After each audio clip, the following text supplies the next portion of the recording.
સરકાર તરફથી એક ધોરણ 8, 9, 10, 11, 12ના વિદ્યાર્થી માટે એક સરસ મજાની પ્રશ્નોત્તરી મૂકેલી છે.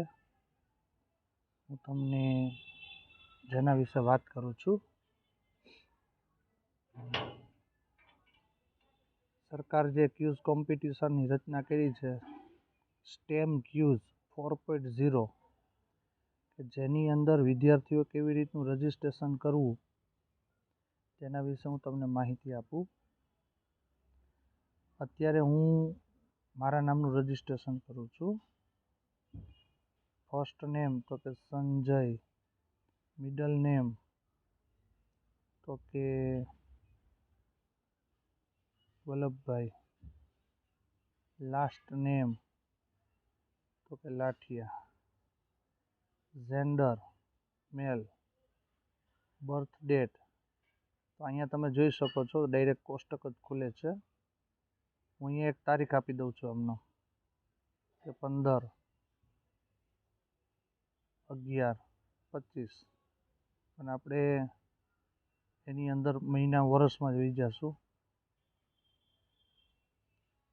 તમને જે લાગુ પડે એ ટાઈપની તમે મૂકી શકો છો.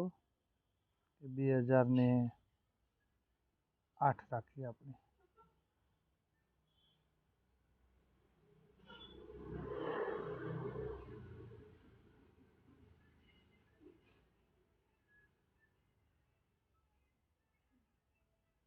ડન.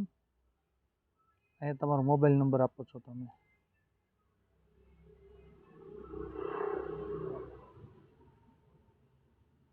ઈમેલ એડ્રેસ આપવાનું તમારું. અત્યારે મોટે ભાગે બધા વિદ્યાર્થી પાસે પોતાનું ઈમેલ આઈડી હોય જ છે કે જે તમે લખો છો. જેટલામાં ફુદેડી કરી છે એ બધા ઓપ્શન ફરજિયાત છે. તમારે ફોટોગ્રાફ હોય તો તમારે મૂકવાનો છે, પણ અહીંયા ફુદેડી નથી કરેલી એટલે ન મૂકો તો ચાલે. જ્યારે ક્યુઝ કોમ્પિટિશન અહીંયા તો એક જ છે, ક્યુઝ 4.0 એ પસંદ કરો છો. તમારું જે લેવલ છે એ કયું છે તો કે જુનિયર લેવલ આવવું તો જુનિયરમાં આપો છો. તમારું બોર્ડ સિલેક્ટ કરો, કયું ધોરણ છે તમારું. જો તમે જુનિયરમાં જશો ને તો 9-10 આવશે. જો તમે સિનિયર પસંદ કરશો તો તમારું જે સ્ટાન્ડર્ડ છે 11-12 આવશે. હું અહીંયા 12મું પસંદ કરું છું. સ્કૂલનું નામ પસંદ કરો.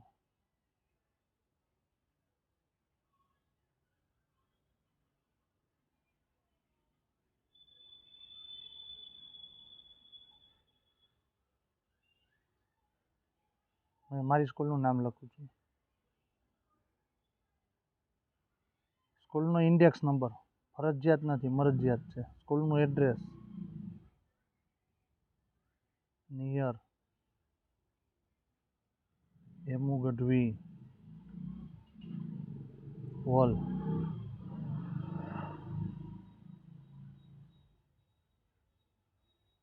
ટાગોર માર્ગ, રાજકોટ.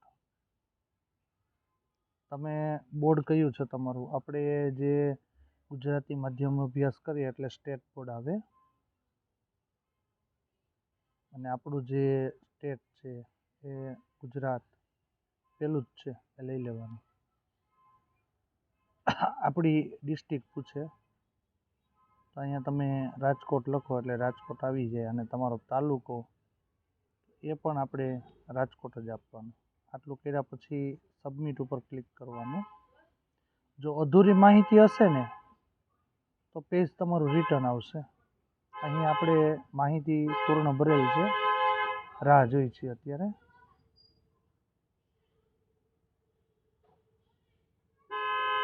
મારું અત્યારે રજિસ્ટ્રેશન થઈ ગયું છે, તમે સ્ક્રીન પર જોઈ શકો છો.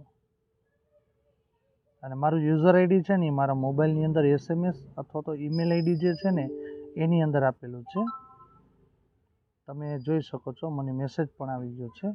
યુઝર આઈડી અને મારું જે પાસવર્ડ છે એ પણ આવી ગયા છે. Thank you.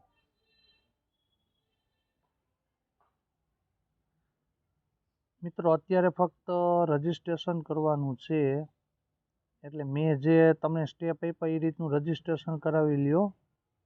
એની છેલ્લી તારીખ છે ને 5 ડિસેમ્બર છે. હું જ્યારે વિડીયો રન કરીશ તમારી પાસે ત્યારે 1 ડિસેમ્બર છે એ આવી ગઈ હશે. 5 ડિસેમ્બર 2025 એની છેલ્લી તારીખ છે. તમે જ્યારે રજિસ્ટ્રેશન કરો ને આ વેબસાઇટ ખોલો તો નીચે મુજબના બધા વિકલ્પ આવશે. એની અંદર તમે જોઈ શકો સૂચનાઓ બધી આપેલી હશે. અત્યારે તો ફક્ત ખાલી રજિસ્ટ્રેશન કરવાનું છે. Thank you.